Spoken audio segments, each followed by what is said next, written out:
Hi, I'm Annie Pofcher, and this is Funny You Should Mention It. And funny you should mention it, but yes, Keith Sonia is a funny guy. We're going to talk about that. We're going to back it up. And I also want to mention he's running for Councillor-At-Large in Beverly. That's right. So we're going to have a fascinating conversation for the next half hour or so. Thank you for coming. I'm excited to be with you, Annie. Thanks so much for inviting me. Well, you're welcome. So let's start with humor. Okay. My favorite topic. I like that. Yes. How long have you loved humor? Oh, my whole life, I guess. I can remember we used to go to this kind of glamping resort in southern Maine. It was called Kings and Queens Court, for those who might remember it. Now it's called something else, Flat Rock Bridge or something. Anyway, they used to have these talent shows. You know, kids would like dance or they'd do, you know, the Macarena or something like that. But I was maybe 6, 7, and I'd say, oh, I want to go tell jokes. And every joke was about like a tomato getting squished or something like that, something a kid would like. But yeah. I just had no problem being in front of a big group of people trying to get a laugh. And as far back as I can remember, getting a laugh out of an adult was peak. I loved it. So actually, my whole life. Where did you grow up? I grew up in Lynn. Okay. So I, local, a neighbor. And Lynn was a great place to grow up because it was a variety of different viewpoints, obviously a very diverse city, and so you got to know a huge cross-section of different types of folks, and as a result, you can kind of, your humor becomes almost universal because you're getting to know so many different folks, what they're interested in, what makes them laugh, and it was a great way to kind of grow up in that sense. Okay. So you're running for Councillor-At-Large. The voting day is Tuesday. Tuesday, right on the door here. So all right, excited. So that leads me to a question. I just have to know, what made you take a comedy class while running? Recently, yeah. Yes. Yeah, it's a good question, and it was fun talking to existing city councilors and other kind of Beverly grandees. So I'm like, oh, hey, I'm going to do stand-up, by the way. You should come down. And they're sort of like, really? Like, you're doing that now? But it was a gift, actually, from my wife. I know that Off Cabot had done some improv classes, some different things, but this one really spoke to me. It's called Couch to Mic. And so I guess the impetus for it was sort of like, if you ever thought about doing it, this might be your chance to do it. So you come in with like an outline, and then over the 4 or 5 weeks after that, you kind of refine it. You get support from other folks in the group, and you end up with a 5 to 7 minute set. But I think for me, it was just like timing, with the campaign wasn't like the biggest consideration. I just thought it was like, well, I'm going to be my authentic self. I enjoy comedy. I enjoy doing this. We also just said, let's just scratch all the itches this year. Let's do all these different things that I might have been interested in. And so it turned out to be a great experience. We had in the crowd that night was Councillor Flowers and Representative Bowen. So they didn't write me off as a result of in the audience. In the audience, yeah, they were there, and it was packed. It was really packed. It was great. It was a great experience, and I think about maybe doing an open mic again. We'll see. Yeah, but we do have a great, would you call it a resource in this city called Off Cabot. Yeah, Off Cabot is amazing. I mean, I think it's people will ask, well, what's so great about Beverly? And obviously people, coast, restaurants, etc. But there are 4 live event theaters in this city of 42,000 people. That is remarkable. And that there's a sort of dedicated comedy club that, I live on Broadway, so it's very walkable for me, is, for fan of comedy. Yeah. Incredible. And some great names have kind of come through there. They do Yes. some great classes. We get to see Annie at Off Cabot open mic nights. So it's just an awesome thing to be able to have here in Beverly. And it's great for the, local restaurants and such as well, that they have something more or less every night, because that, leads people to go get something to eat or what have you. So it's great for the community for sure. And hint to Off Cabot, I'd like to open a show for somebody. There we go. Come on, guys. Zach, let's make it happen. Annie has my full endorsement. That's right. I'm going to run for comedian. There we go. Comedian of the year. I'm just going to run. Comedian at large. Run down the street. Yes, okay. But, well, you do have a good sense of humor, because you hit it off with me. Oh, thanks. Yeah, Tony Toledo's Corn Party. Yeah. The place to be, for sure. I think next year's is the last one. So if you've never been, Beverly, you must go. Actually, I met you first at the Lobster Fest. Did we meet at Lobster Fest? Yes. Great. You gave me something to wipe Oh, the my glasses, and the phone, the Keith Sonia swag. You got to do it. So shout out to Hannah Kerman Martino for helping us source this. Oh, good. Thank you, Hannah. Yes. But those are cool. And you have to think about...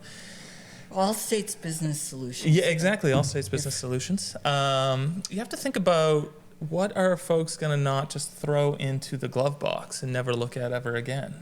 What might they pull out again and use? And so we got one of those Closphere glasses and your cell phone. And Yes. I'm hoping people are constantly going, oh, yeah, Keith. And I had some tasty food that day. Scrumptious. I mean, the menu gets better and better every year because it's lobster, but then it's like half a chicken sometimes. Like if you want, it's something for everybody at Lobster Fest. One of the that's my favorite week of the year in Beverly, right? Homecoming, perfect, awesome. What else do you like about Beverly? What do I like about Beverly? So much. It really is just a great, tight-knit community, but also I think what's cool about it is the distinct neighborhoods, right? There's a collection of neighborhoods that make up the city. So you've got Ryleside and downtown and the Cove and Centerville, North Beverly Farms, Prides. I mean, it's a great collection, and there's something for everybody. A lot of dedicated people who are committed to making this a great place to live and work and start a business, raise a family, all the things you might want to do to live at the end of the day.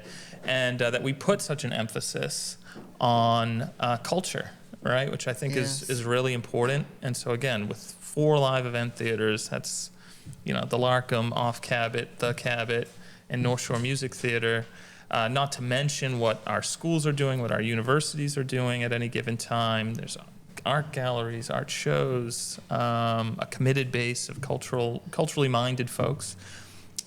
That's the secret sauce, I think, for Beverly. And then right here at BevCam, which I'm a proud board member of, that they're so culture forward and, allowing folks like yourself to have this resource. Yes. Awesome.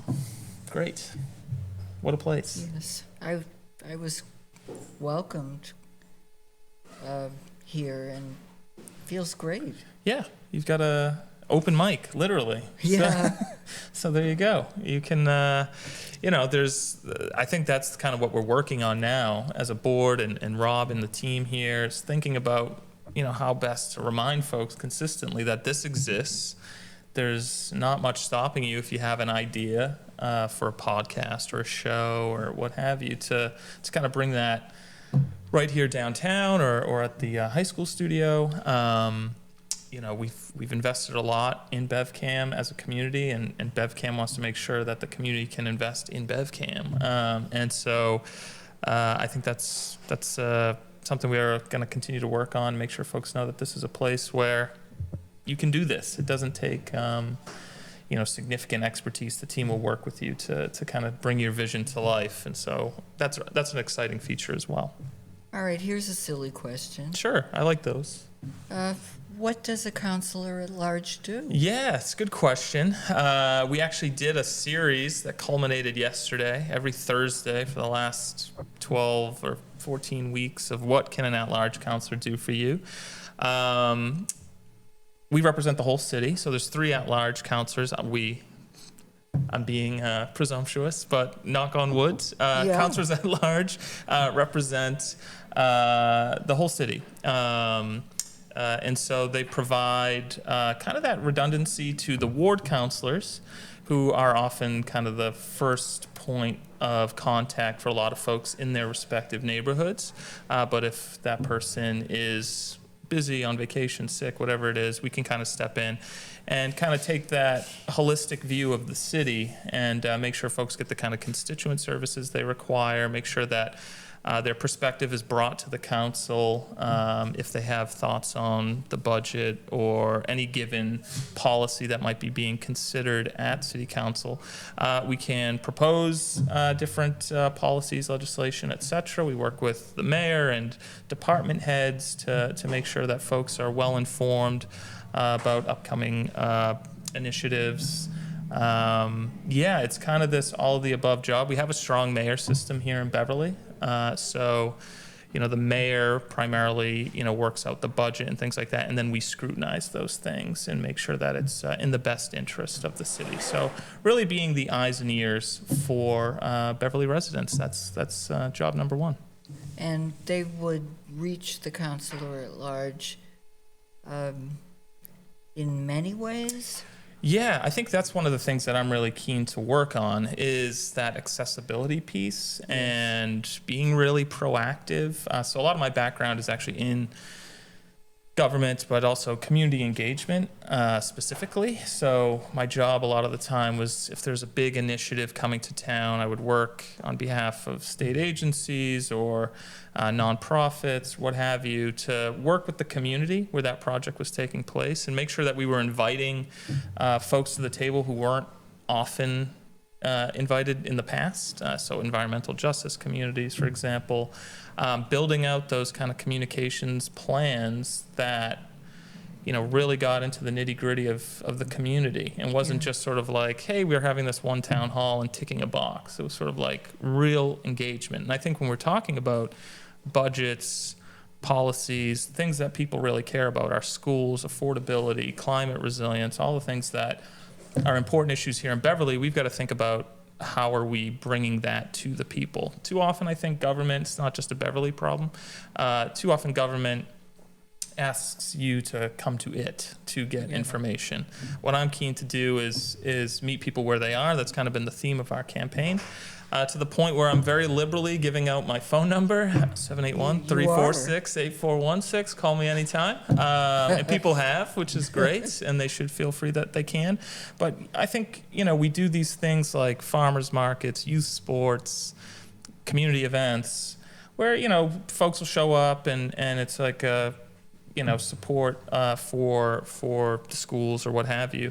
But we can go beyond a bit of the schmoozing and use those spaces to actually engage with folks in a more meaningful way because, they're already going to that thing. So too often we're saying like, well, come to this extra thing. And folks are like, I'm good. I don't want to go to City Hall. I don't want to do that sort of thing. But if we can catch them where they're already going, then when that project comes down the line, they'll go, oh yeah, Keith talked to me about that. And so there's that kind of just, finding people where they are, meeting in the middle, and making sure they have the information that they need to make informed choices here in Beverly. And maybe you would even have more of a comedy following. That, is the subtext of the whole campaign, and is like, this is a secret plan to become a local comedy legend. But no, maybe, if folks were like, well, okay, City Councillor Keith Sonia, God willing, is doing open mic night at Off Cabot. Yeah, I would not shy away from folks coming to check that out. I mean, I really get a kick out of being myself. I try not to be too, distilled, right? It's really me. And so, that means having a sense of humor. And if folks are interested in learning more about my sense of humor, just come down to Off Cabot anytime. You'll probably find me there. That's wonderful. Yeah. I love that you came last night Yes. to see me do comedy. Yes, you text and we show up. That's how it works, I guess. And we're, so in the throes of the campaign, obviously just a few days left. My wife and I love after campaign time distraction. So it was 8 p.m. So there's not much more you can do at 8 p.m. without freaking people out. They don't want you knocking on their doors at 8 o'clock. So we're happy to support, definitely. Well, you definitely did. You were a great audience. You listened, you laughed, you understood the depth Yes. of every comedian's jokes. Thank you. And I think it's like when you go through one of those classes like I did, but also if you just like comedy and you're watching it and listening to it so much, I get a kick out of sometimes there are lines that I think are so clever.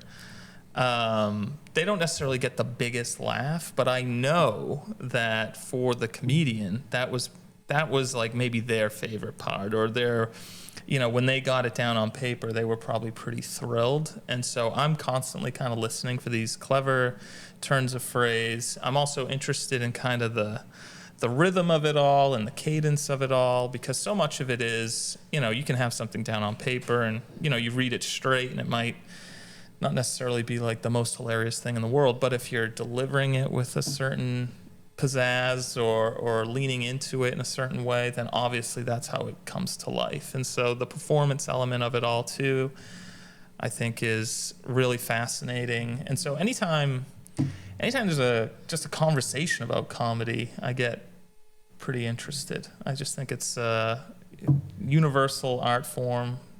Yeah, it is an art form. And laughter is, come on, what could be better than getting a laugh? It's the best. I know. It can change your whole day. It really can. To laugh. It really can, definitely. And obviously when there are big pressing issues, and it's a stressful time, I think we can all safely say. But if you can color that with some laughter, it can really build bridges between folks. If we can find those kind of universal things that everyone finds to be pretty funny. Yeah. If we can make light of a challenging situation without losing, our commitment to doing something about that thing. If we're not punching down, and we're, usually punching up, right, at folks who have more, then that tends to build those bridges. And I think that's the power of comedy and of humor, I think. Building bridges. Yeah, exactly. I like that. And I do like the way you said sometimes a brilliant line doesn't get the most laughs. Yeah. I know what that's like. Yeah. So being in that class, there was a young woman who was in the class, and I thought her set was incredible, because there were so many of those particular lines, some of which I'd love to repeat, but I'm not sure we can here on this BevCam sponsored podcast. But you're sitting there in a support circle, basically, and we're laughing at the big kind of jokes, but then I'm like crying laughing at these little lines that I think are just so smart and incredible wordplay and stuff like that. That's kind of what gets my motor going, for sure. I think that's the essence of comedy there. She was there at the I don't know what you call it, the mic or like the showcase. Recital. Yeah, the right. showcase. Yeah, she was. Boy, I'm stuck in the past. That's recital. Like my ballet recital. But no, she was, and the whole slate, I think, was great. So there were a few folks who had done some open mics and things like that, and then most of us had not at that point. Yeah. And so if folks see that that class pop up again at Off Cabot, and you've really thought about, like, could I do it? It's a really supportive environment. It's a great place to kind of scratch that itch. And, you can pack the audience with your friends and family, so that helps for sure. But I strongly recommend definitely doing it. It's cathartic. You feel good after you're done. I've noticed that when you tell people you do comedy, they're super impressed. Yes. I mean, when I say you, I mean People generally. People in general, yeah. Yeah, definitely. I think having flirted with doing it for a very long time and having had a friend or two do it, I know how challenging it is mentally. Just like the idea of getting up there and risking bombing, I think, is like too much for some people. It's the classic Seinfeld joke of like, okay, number one fear is public speaking, number two is death. So right. People would rather be in the casket than giving the eulogy kind of thing. I think that's real. There's something to that. Public speaking in general is challenging, but then when you're doing a form of public speaking where you're meant to be making people laugh and they're staring at you, waiting to laugh, that can be daunting. That can be daunting. It's daunting, but yeah. it comes naturally to me. Yeah. I actually love public speaking. Me too. Like, I've never really shied away from it. I mean, I'm not JFK or anything like that, but, it's not something where I dread it, and so that's probably a good starting point. If you have that, like, if you're a bit of a ham sort of thing, is what they say, right? I am. Yeah. I know for sure. It's like even shy girls are hams. Yeah. You've got something in there that wants to come out, right? And I'm sure our therapists can probably tell us why that is, or what the kind of impetus for that is. But at the same time, whatever it is, whatever that feeling is, it's a gift to be able to kind of walk onto a stage and not feel fear or trepidation and just go for it. And so I think it's always worth pursuing if you have that ability, for sure, because as we just said, it's so challenging for most people. I do have a bit of fear and trepidation when I do it. Yeah. But self-expression is worth it. Yeah, I think that's a good point too, is like, how do you balance those things and the emotions of it all? Sure, I'm not saying it's like, there's zero stage fright or, ice cold veins or anything like that. But to your point, I guess at a certain point, I got to, some age, and maybe this happens to most people in different ways, but you just go, well, what's the worst that could happen? Or is it more embarrassing to not dance? Like, if you're the one, if you're at the club or something and you're the one goofball kind of leaning against the wall and everybody else is having a good time, at that point, like, how bad of a dancer can you be? And so how bad of a joke teller can you be? Just try it, see if you can land the plane safely, and you'll feel better. I think that for me, I think it was a real like overcoming of like a fear of failure, which I think is a common feeling, not just about comedy but about anything that folks kind of have to deal with. But once you do, it's like such a liberating feeling, for sure. Well, you are a delightful conversationalist. Well, thank you, Anne. And you can put anyone at ease. Oh, I mean, I think that that's part of the goal is, I'm just a guy at the end of the day. I've been able to do a lot, but I'm just your neighbor and your friendly neighborhood political candidate / aspiring open micer. And we can chat anytime, That's what I want people to feel, for sure. That is wonderful. So, is there anything you'd like to say before we wrap up? Well, just that, first of all, if you haven't seen Anne do comedy at Off Cabot, I significantly recommend that you do. Please get there and support Off Cabot as well. As I say, it's such a resource. So make sure you're there and supporting all of our culture here in Beverly. And yeah, make sure you vote first and foremost, right? Like, get out there.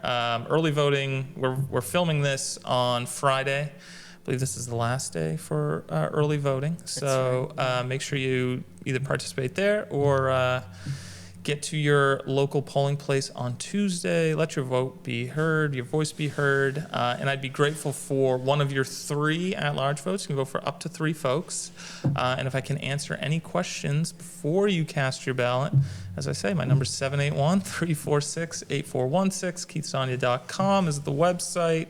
At Keith for Beverly on Facebook and Instagram. I'm an open book. Give me a buzz. Let's solve these big challenges together. That's wonderful. Well, Ann, you're wonderful. So thanks for having me. I like that. So anyway, I'm Annie Pofcher. This is funny you should mention it. And we'll see you next time. Thank you.